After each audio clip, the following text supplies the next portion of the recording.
Ukraine has received fighter planes and aircraft parts to bolster its air force in the face of Russia's invasion, the Pentagon said Tuesday, declining to specify the number of aircraft or their origin. The announcement comes a week after U.S. President Joe Biden unveiled an $800 million military aid package for Kyiv, including heavier equipment such as howitzers, as fighting escalates in eastern Ukraine. The moves indicate a change in attitude in the West, which had initially refused to provide Ukraine with heavy armaments to avoid action Russia could consider direct involvement in the conflict.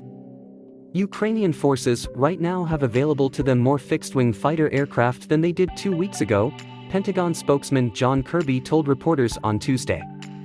Without getting into what other nations are providing, Ukrainian forces, have received additional platforms and parts to be able to increase their fleet size, he said.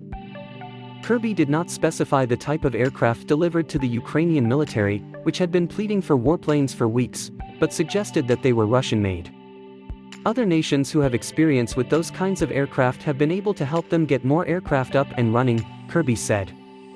He underscored that while the United States had helped with the shipment of some parts, it had not transported whole aircraft.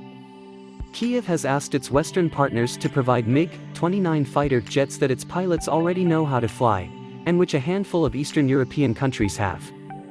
A possible transfer of such aircraft from Poland was discussed in early March, before the United States poured cold water on the plan, fearing Russia would see it as direct engagement by NATO in the war.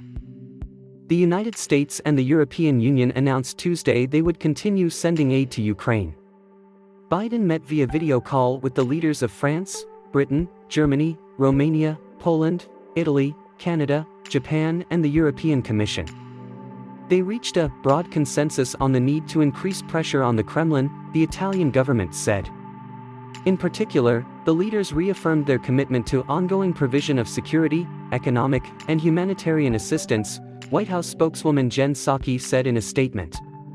Speaking on his visit this month to Kyiv, UK Prime Minister Boris Johnson underscored the critical need for further military support to Ukraine in the face of a major Russian offensive in the Donbass and ongoing attacks elsewhere, Downing Street said. The first shipments of the latest U.S. military aid package have already arrived at Ukraine's borders, with U.S. media reporting Tuesday that Washington was already working to approve another $800 million package for Kyiv. NATO soldiers are slated to train their Ukrainian counterparts to use the newly delivered howitzers.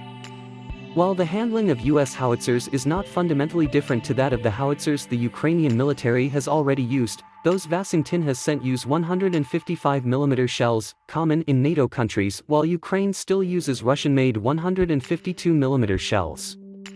Russia has formally complained to the United States over its military aid to Ukraine, warning of unpredictable consequences if shipments of advanced weaponry go forward, U.S. media reported last week.